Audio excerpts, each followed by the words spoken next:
எல்லோரும் எப்படி இருக்கீங்க? இப்போ வந்து இந்த லீவ் டயத்தில் குழந்தைங்களுக்கு வந்து ஏதாவது ஸ்நாக்ஸ் செய்யணும்னு நினைக்கும்போது இந்த எள்ளு உருண்டை வந்து செஞ்சு சாப்பிட்லாம்.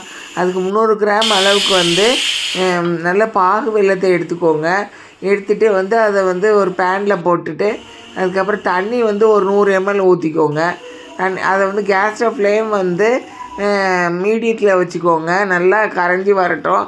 நல்லா கரைஞ்சி வந்தோடனே ஒரு வடிகட்டுறதில் எடுத்து அதில் நல்லா வடிகட்டி எடுத்துக்கோங்க. அதுக்கப்புறம் அந்த பேனில் வந்து அது கழுவிட்டு அதுக்கப்புறம் அந்த வெள்ளை தண்ணி எடுத்து அதில் ஊற்றிடுங்க. அதுக்கப்புறம் ஒரு 1/4 கிலோ வந்து எள்ளு வந்து கருப்பு எள்ளோ வெள்ளை எள்ளோ ஏதோ ஒன்று எடுத்துகிட்டு அதை வந்து நல்லா பேனில் போட்டு அது கடாயில் போட்டு நல்லா வறுத்து எடுத்துக்கோங்க. கேஸ் ஃப்ளேம் மீடியத்தில் வச்சு வருங்க. நல்லா படபடன்னு வந்துடும்.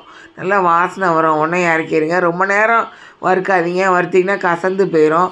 அதுக்கப்புறம் ஒரு தட்டில் தண்ணி ஊற்றிட்டு அதில் வந்து நல்லா அந்த பாகு வெள்ளத்தில் வந்து அதை எடுத்து அந்த வெள்ளை தண்ணி எடுத்து அதில் ஊற்றுங்க. நல்லா கையை வச்சு தேய்க்கும் போது அந்த வெல்லம் வந்து நல்லா உருண்டையாக உருட்டிட்டு வரும். அதுக்கப்புறம் வந்து நல்லா பாகு வந்துச்சுன்னு அர்த்தம். அதுக்கப்புறம் அந்த எள்ளை எடுத்து அதில் போட்டுருங்க. போட்டு நல்லா கிண்டுன்னு கிண்டி எடுத்து நல்லா சுருளை எடுத்துக்கோங்க. வேறு ஒரு பெரிய தட்டில் வந்து நெய் ஊற்றி அதில் வந்து நல்லா தடவி வச்சுக்கோங்க. அப்புறம் அந்த கடாயில் இருக்கிற அந்த இதை வந்து அந்த எள்ளு இதை வந்து எடுத்து அதில் தட்டில் போட்டுக்கோங்க. அதுக்கப்புறம் கொஞ்சம் சூடு ஆறுனதுக்கப்புறம் சூட்டில் வந்து உருண்டையாக பிடிச்சி எடுத்து தனியாக தட்டில் வச்சுருங்க. இதை வந்து குழந்தைங்களுக்கு கொடுங்க. அவங்க சாப்பிடுவாங்க. நன்றி. இப்போ வந்து சுஷியை வந்து எப்படி செய்யலான்னு பார்க்கலாம். அதுக்கு மெஷரிங் கப்பில் வந்து ஒரு கப்பு வந்து கடலைப்பருப்பு எடுத்துக்கோங்க. அதை எடுத்து கழுவிட்டு தண்ணி வந்து அதை 1 இன்ச் ஜாஸ்தியாக வந்து அந்த கடலைப்பருப்பு ஜாஸ்தியாக தண்ணி எடுத்து ஊற்றிக்கோங்க. ஊற்றிட்டு ஒரு 2 மணி நேரம் ஊற வச்சுட்டு அதுக்கப்புறம் கடாயில் வந்து ஒரு 100 கிராம் வந்து வெல்லம் வந்து எடுத்துக்கோங்க. வெல்லம் எடுத்து அதில் போட்டுட்டு தண்ணி கொஞ்சம் வந்து ஒரு 1/2 டம்ளர் தண்ணி 100 ml ஊற்றிட்டு அதுக்கப்புறம் நல்லா கரைச்சிட்டு அதை வந்து வடிகட்டுறதை வச்சு வடிகட்டி எடுத்து தனியாக வச்சுருங்க. அப்புறம் வந்து ஒரு 3 லிட்டர் குக்கரில் வந்து அந்த கடலைப்பருப்பை போட்டுட்டு தண்ணி கொஞ்சம் வந்து அந்த கடலைப்பருப்போட ஜாஸ்தியாக கொஞ்சம் இருக்க மாதிரி ஊற்றிட்டு அதுக்கப்புறம் வந்து அதை ஆவி வந்தோடனே வெயிட்டை போட்டு கேஸ் ஃப்ளேம் வந்து மீடியத்தில் வச்சு 3 விசில் வந்தோடனே ஆஃப் பண்ணிடுங்க.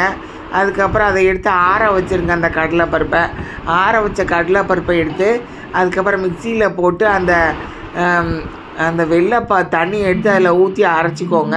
அரைச்சி எல்லாம் நல்லா தூளாக ஆக்கிட்டு தனியாக எடுத்து வச்சுருங்க. அதில் நெய் வந்து ஒரு 2 ஸ்பூன் போட்டுக்கோங்க. உப்பு வந்து 1 ஸ்பூன் போட்டுக்கோங்க. அதுக்கப்புறம் வந்து அந்த தேங்காய் வந்து வறுத்த தேங்காய் வந்து எடுத்து அதில் வந்து போட்டுக்கோங்க. ஒரு 1/2 கப்புக்காண்டு வறுத்த தேங்காய் எடுத்து அதில் போட்டு நல்லா உருண்டையாக பிடிச்சி வச்சுக்கோங்க. உருண்டையாக இந்த மாதிரி. அதுக்கப்புறம் மைதா மாவு வந்து ஒரு 100 கிராம் எடுத்துகிட்டு அதில் தண்ணி கொஞ்சம் ஊற்றிட்டு தான் வந்து பதம். இந்த பதம் வர அளவுக்கு இந்த மைதா மாவில் தண்ணியை ஊற்றி இந்த மாதிரி எடுத்துகிட்டு ஒரு உருண்டையாக எடுத்து அந்த மைதா மாவில் போட்டுட்டு நல்லா ஊட்டி எடுத்துக்கோங்க. அதுக்கப்புறம் வந்து கடாயில் வந்து எண்ணெய் ஊற்றிட்டு நல்லா வந்து சூடு ஏறினதுக்கப்புறம் அந்த இதை எல்லாத்தையும் போடுங்க. அந்த சுஷியத்தை எல்லாத்தையும் நல்லா அந்த மைதா மாவில் பட்டி எடுத்து அதில் போடுங்க. ஃபஸ்ட்டு ஒரு பக்கம் வெந்தோடனே அதை வந்து கரண்டியை வச்சு அடுத்த பக்கம் திருப்பி விட்டுக்கோங்க. 2 பக்கம் நல்லா வெந்ததுக்கப்புறம் எடுத்து வந்து தட்டில் எடுத்து வச்சுருங்க. இது விருந்தினர் ஆச்சி சமையல் தமிழ். இதை சப்ஸ்கிரைப் பண்ணுங்கள், லைக்ஸ் கொடுங்க, ஷேர் கொடுங்க, அந்த பெல் பட்டனை வந்து அமுக்கிடுங்க. இதை மாதிரி சமைச்சு லீவ் அப்போ வந்து குழந்தைங்களுக்கு கொடுங்க. அவங்க நல்லா சாப்பிடுவாங்க. நன்றி.